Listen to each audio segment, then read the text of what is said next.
mesa de periodistas, el huracán Otis devastó el famoso puerto de Acapulco y todavía no sabemos el impacto real en el estado de Guerrero. ¿La tragedia de ese nivel pudo prevenirse? Vamos a analizar este tema con Salvador Frausto, director de investigación de Milenio, y también tenemos ya listo y acompañándonos por acá a Jorge Ramos, director editorial del grupo La Silla Rota. Bienvenidos a ambos, muchas gracias por estar con nosotros. Hola, ¿qué tal? Hola, Joel y Jorge, mucho gusto en coincidir aquí contigo. Oigan, hemos escuchado voces de todo tipo. Veíamos testimonios en las coberturas que hemos hecho en todos los medios donde hay gente que dice que el gobierno está lleno de criminales porque no tomaron las decisiones para alertar a la población, para tratar de que el impacto no fuera tan profundo. Más o menos en el mismo tenor, acusando la negligencia por parte de las autoridades locales, estatales y federales en la atención a esta devastación en Guerrero. Sin embargo, por otro lado, también hay voces que dicen no hay manera de prevenir una catástrofe cuando se enfrenta a un huracán categoría 5, algo histórico en México. Comienzo contigo, Salvador. Bueno, pues es un debate muy interesante que están dando ahorita los científicos sobre cómo es posible que se preveía que era un huracán categoría 2 y en muy pocas horas pasó a ser categoría 5.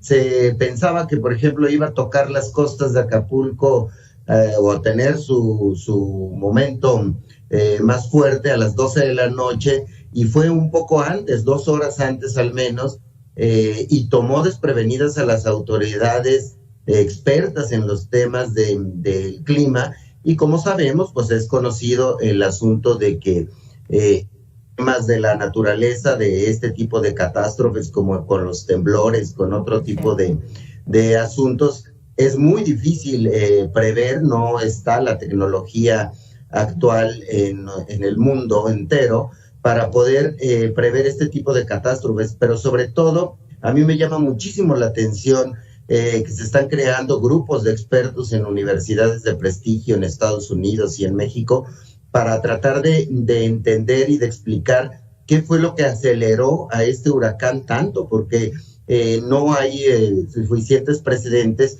para que un huracán salte de categoría 2 a categoría 5, sí. Y eso incide en la velocidad con la que entró, claro, en el puerto de Acapulco y todo lo que vimos de la devastación. Entonces, es un debate, en mi opinión, muy interesante.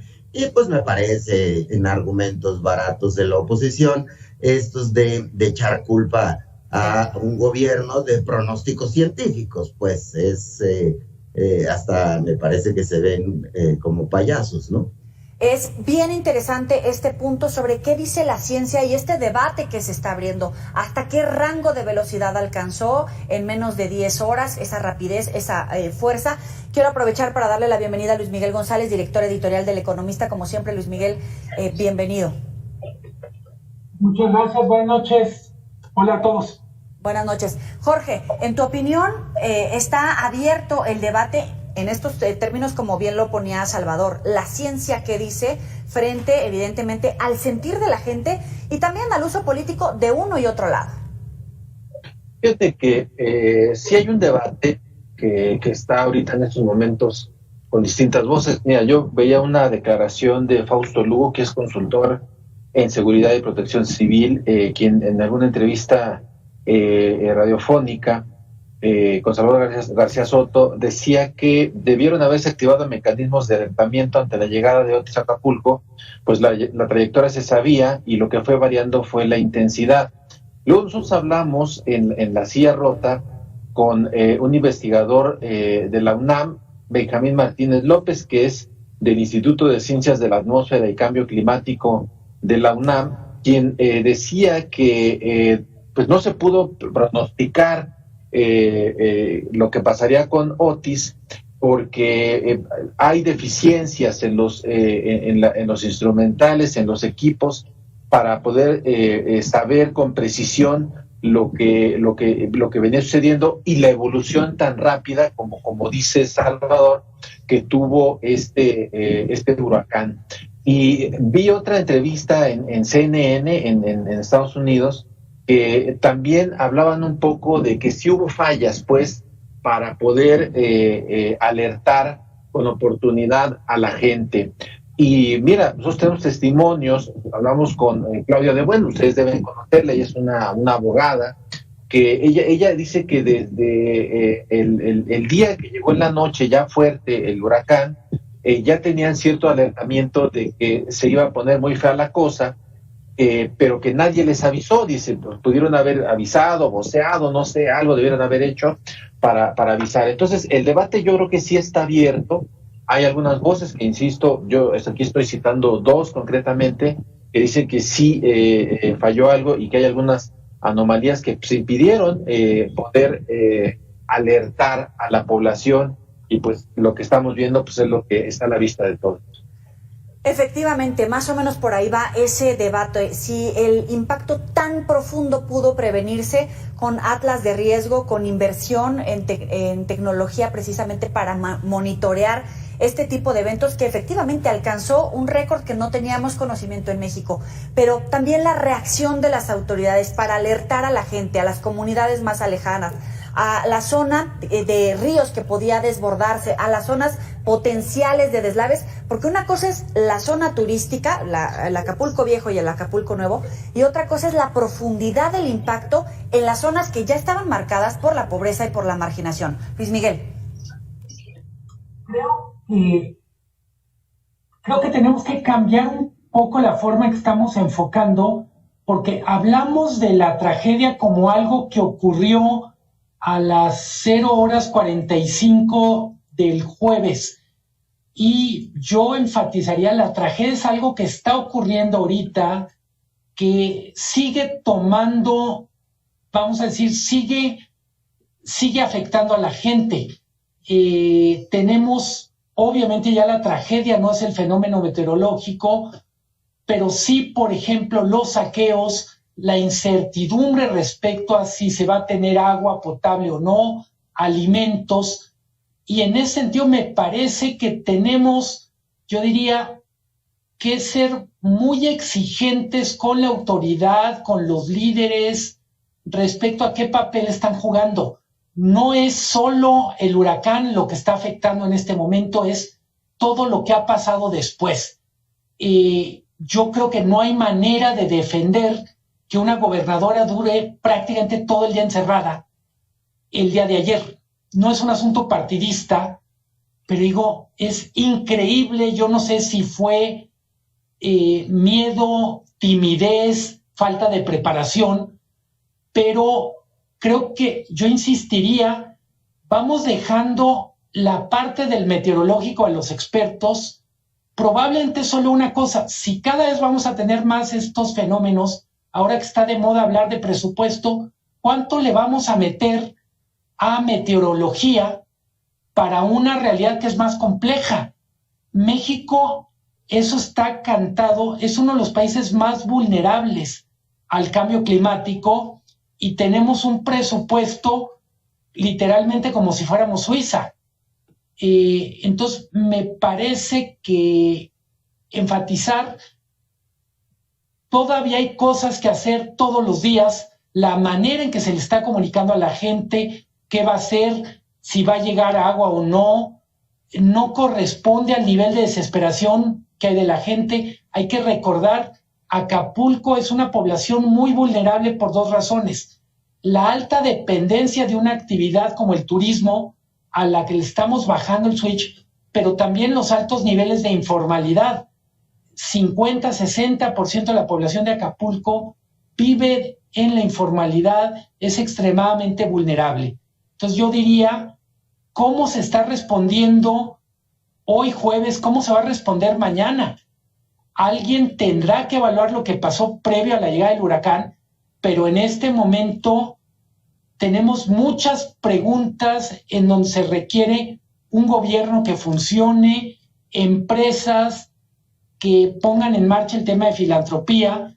Me parece tristísimo que el gran recurso que tengamos sea la solidaridad de la gente a través de donativos, cuando se necesitan mucho más que donativos privados para hacer frente a lo que está pasando. vamos a ese punto, Salvador, si te parece. La reacción de las autoridades en el plan DN3 para garantizar luz, para garantizar agua, para garantizar servicios de telecomunicaciones y vías de comunicación. Luis Miguel ponía un punto, la rapiña, el control y la gobernabilidad en el Estado, pero también esa reacción para garantizar alimento y agua en las primeras horas, porque llevamos 48 y todavía no se ve tan organizado. ¿O tú lo ves organizado?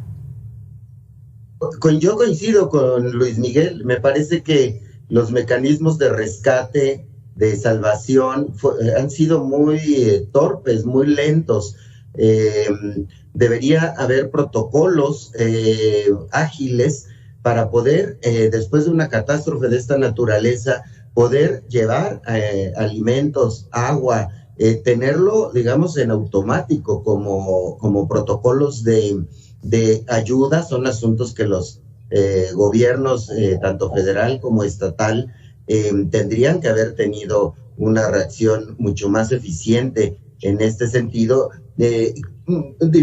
Por ejemplo, en el caso del tema de la luz, por ejemplo, revisábamos que se destruyeron muchos de los transformadores, de los postes de luz. Digamos, este tipo de eventualidades probablemente lleven más tiempo, pero lo inmediato, que es el alimento, la comida, el resguardo, el poder sacar a la mayor cantidad de gente en camiones, como se anunció hasta hoy, lentamente, y ha avanzado de manera pues ineficiente, según los reportes que tenemos acá en Milenio y supongo en todos los medios de comunicación.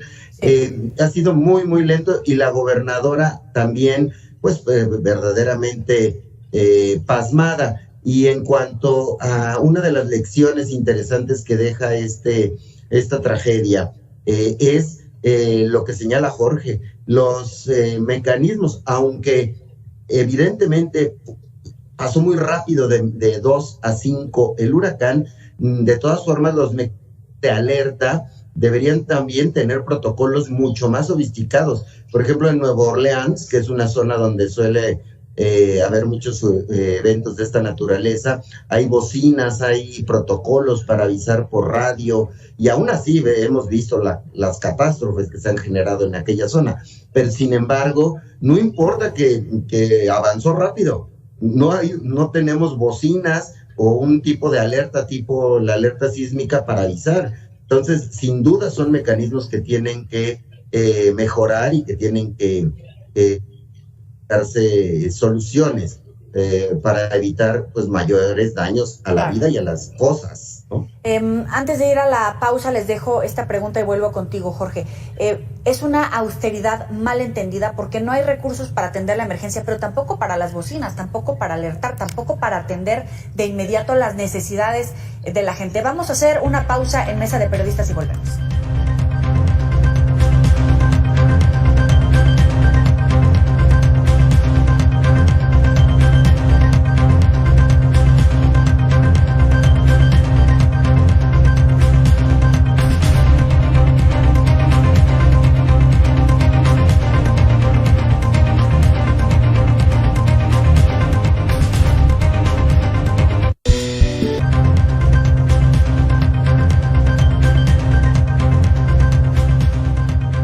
Continuamos en Mesa de Periodistas. Antes de ir a la pausa, les planteaba si la austeridad malentendida o esa política de alguna manera ha puesto en jaque el tema de seguridad nacional en medio de esta devastación, de esta emergencia por el huracán Otis. Jorge, adelante. Sí, fíjate, Yoli, que ahorita en lo que nos vemos al corte, busqué el dato, porque ya lo había visto. Juan Ortiz, que es un cazador extraordinario de datos, lo pueden encontrar en Twitter. Él refería que el Fonden ya no es un fideicomiso gracias al decreto de 2020 que exilió los 109 fideicomisos, entre muchos, y que en 2020 tenía disponibles 51.480 millones de pesos, y que la Secretaría de Hacienda reportó en 2020 que parte de esos recursos, una vez extinguido el fideicomiso, se iban a usar para el Tren Maya, y que en un corte a junio de 2023 el fideicomiso ya llevaba un 43% en su proceso de extinción. O sea que estamos hablando de que le quedaban, no sé, 30,000 millones de pesos más o menos, Y hace un par de días el subsecretario de Hacienda dijo en el Senado que dice, no, claro que sí hay recursos del Fonden, todavía hay recursos, pero la verdad, y creo que, y con esto ya respondo a tu pregunta, yo creo que, a ver, sí hubo abusos con el tema del Fonden y de otros fideicomisos, sí los hubo, pero creo que el problema es que lo que hicieron fue, pues, ahora sí que eliminando finamente hachazos, y esa no fue la solución, y tan no fue la solución que hoy estamos en aprietos para tener recursos para enfrentar un desastre como el que estamos viendo ahora. Y creo que ese es el problema, no sabe administrar este gobierno, es un pésimo administrador y es un pésimo cazador de corruptos. Claro, y el tema de fondo es si hay o no hay recursos para atender hoy un tema que puede derivar en seguridad nacional, o cómo lo revisas tú, Luis Miguel. Hablamos mucho de Fonden y me gustaría volver al tema un poquito después. Además de Fonden, se extinguió un fideicomiso de prevención de desastres. Dicho de otra manera, hay dos momentos, uno es prevenir y otro es remediar.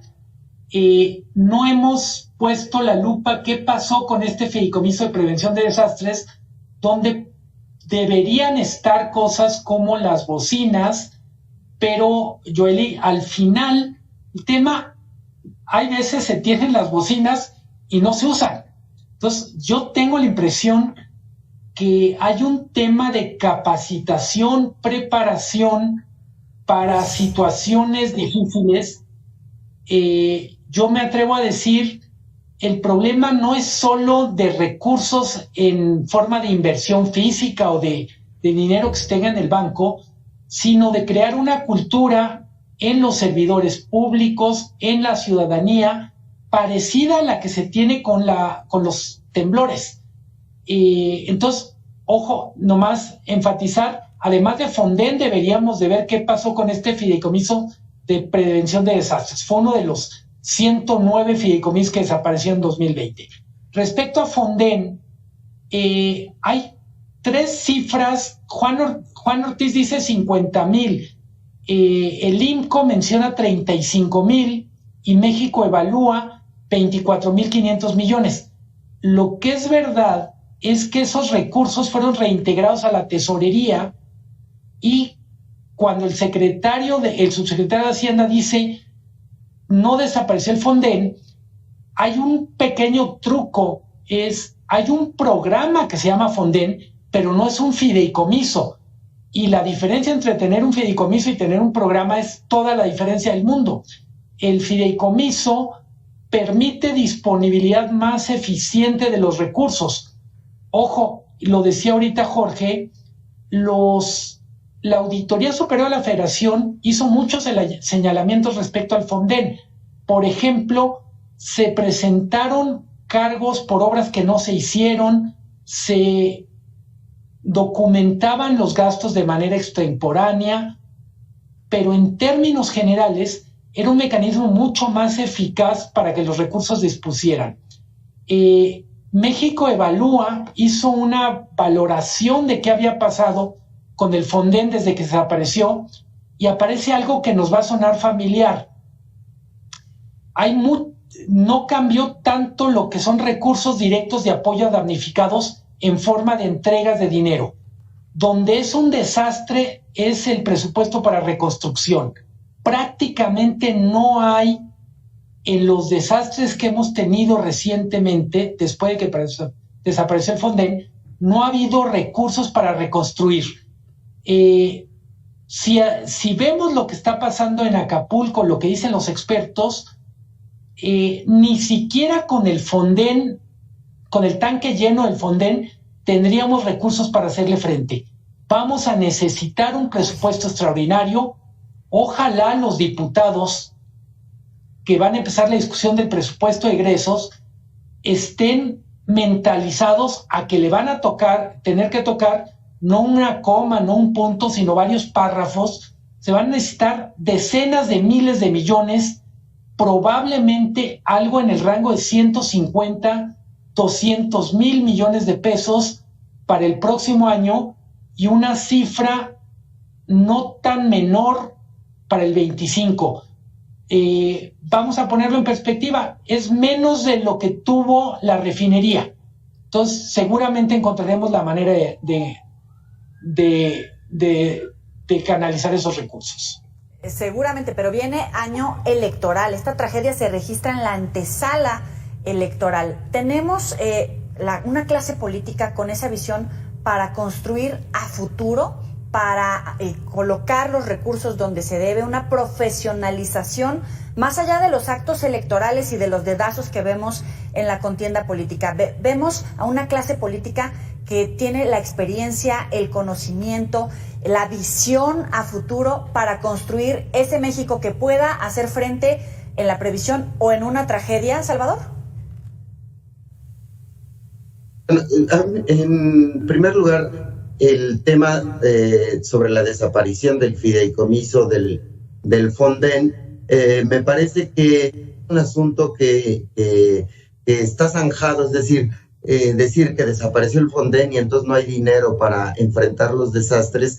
Esto no es verdad, porque hay un fondo para prevenir los desastres de 18,000 millones de pesos, y ese dinero ya se avisó que está a disposición de la reconstrucción que pueda haber. Es decir, el cálculo de lo que pueda costar esa reconstrucción me parece que todavía está en ciernes. No sabemos exactamente cuánto va a ser, pero si hablamos de cifras similares, digamos 18,000, es mucho menor que había antes 50,000, pero se robaban el dinero tremendamente, según las propias auditorías que se realizaron en los años anteriores a ese fideicomiso. Entonces, lo que estamos a punto de ver es a una valoración real de lo que haya, pero sí hay un fondo destinado a esos desastres. Sí, la nostalgia porque haya este fideicomiso y se llame fideicomiso es utilizado como una bandera política en redes sociales, bueno, ese es un asunto. Pero hay una cantidad de fondos que pueden salir de ese fondo, y hay otras maneras de generar recursos para la reconstrucción. Ahora bien, hay que seguir con mucha atención que sí se invierta ese dinero en la reconstrucción de Acapulco, porque es un asunto muy importante en el cual pues seguramente va a participar los hoteleros, los empresarios, el gobierno, y no hay que firmar una carta en blanco a que ese dinero se va a utilizar bien, pero sin embargo hay dinero, hay fondos suficientes en el gobierno federal para enfrentar una tragedia. Ahora bien, subrayo, hay que seguir la ruta de que ese dinero se utilice correctamente. Jorge, ¿coincides? Fíjate que en cierta medida sí. Yo creo que recursos debe haber en alguna parte y tendrán que sacarlos justamente para intentar paliar, pero también no dejemos de lado que existe otro elemento, las aseguradoras. Yo pensaría que particularmente las grandes empresas, los hoteles grandes deben tener seguros, es decir, no todo debe correr a cargo del Estado. Yo creo que particularmente el Estado mexicano, y ahí entendido por el gobierno municipal, el estatal y el federal, creo que primordialmente deben de ver por aquellos pequeños negocios que puedan revivir, los grandes que vayan y que recurran a las aseguradoras, y sobre todo ir por la gente, porque no sabemos qué pasó realmente. Todavía estamos ahorita viendo que hay población en algunas zonas aledañas que no han tenido comunicación en los últimos 2 días. Entonces, ¿qué está pasando con ellos? Creo que ahí es donde habría que poner la atención. Me queda un minuto, Luis Miguel. ¿Es un tema de nostalgia por el concepto del fideicomiso o coincides con los puntos expuestos? No, creo que valdría la pena explicarle a la gente que nos escucha cómo funciona un fideicomiso a diferencia de un presupuesto. Sería el equivalente a que el fideicomiso lo que tiene es una bolsa de recursos ya determinada con mecanismos para entrega rápida. Se cambió por un mecanismo en donde básicamente el gobierno decide con la promesa de que va a ser más eficaz cuando se entrega, cómo se entrega. Decía Salvador, y tiene totalmente razón, el fideicomiso no garantizaba que no hubiera corrupción, pero también ponemos el caso de la reconstrucción de los terremotos o de los sismos del 17. La gente que ahora está a cargo del gobierno federal estuvo en esa reconstrucción, y 6 años después hay escándalos de uso político, incluyendo una colecta que hizo Morena, ¿cierto?, para, según eso, dar recursos para reconstrucción. Entonces, no es que porque el fideicomiso funcionara mal, el desaparecerlo va a hacer que funcione mejor. Gabriel Llorio es un extraordinario servidor público, pero no puedes depender de una persona para resolver temas de gestión tan compleja. Muy bien. Luis Miguel, Jorge, Salvador, como siempre, gracias por estar con nosotros aquí en Mesa de Periodistas. Nos vemos la próxima. Pásenla muy bien. Gracias, Joely. Saludos, Luis Miguel, Jorge. Abrazo. Saludos, Joely. Abrazo, Salvador, abrazo.